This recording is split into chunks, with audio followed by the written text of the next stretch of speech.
নমস্কাৰ, welcome back to my YouTube channel Babu's clicks. সপ্তম শ্ৰেণীৰ ছাত্ৰ-ছাত্ৰীসকল, তোমালোকৰ অনুৰোধ মৰ্মে আজি দুটা অংক ইয়াত দিবলৈ ওলাইছোঁ।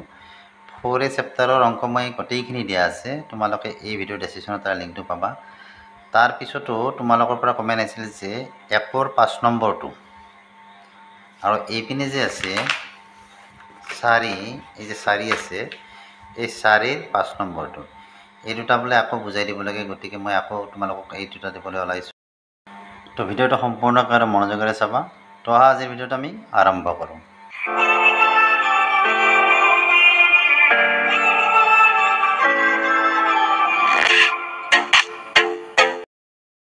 তো ইয়াত আমাৰ 1 নম্বৰত কি আছে যে তলত দিয়া প্ৰতিটো সমীকৰণৰ কাষত বন্ধনীৰ ভিতৰত দিয়া চলকৰ মানকেইটাৰ কোনটোৱে সংশ্লিষ্ট সমীকৰণটো সিদ্ধ কৰে আমাক উলিয়াব দিছে।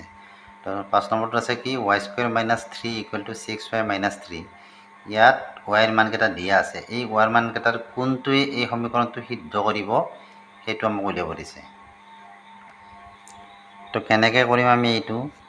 এই যে সমীকৰণটো দেখা পাইছে y² - 3 = 6y - 3, তাৰমানে দুফালে সমান যদি হয় তেতিয়াহ'লে আমাৰ কি হ'ব? এই মান যদি আমি বহাই দিওঁ y ৰ জেগাত, 36টো আমি y ৰ জেগাত বহাই দিছোঁ, তেতিয়া আমি যদি চাম সমাধান কৰি যে দুফালে মান দুটা সমান হৈছে, তেতিয়া আমি ক'ম যে সমীকৰণটো সিদ্ধ হৈছে।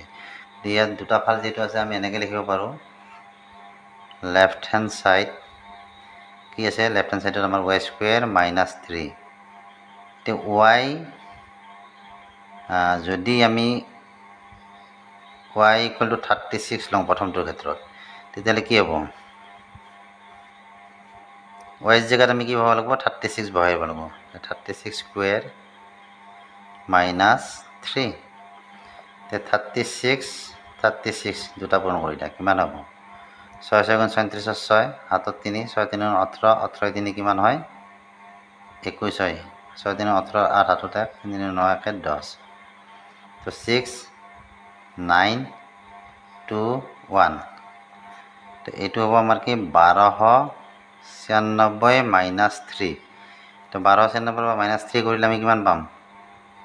1293। এতিয়া ৰাইট হেণ্ড ছাইডটো চোৱা, এইটো আমাৰ লেফ্ট হেণ্ড ছাইড আছিলে। লেফ্ট হেণ্ড ছাইডত কি আছে? 6y - 3 আছে। তো y ৰ জেগাত আমি কি বহাব লাগিব? 36 বহাব লাগিব। y ৰ জেগাত আমি 36 বহালোঁ, -3 কি পাবা?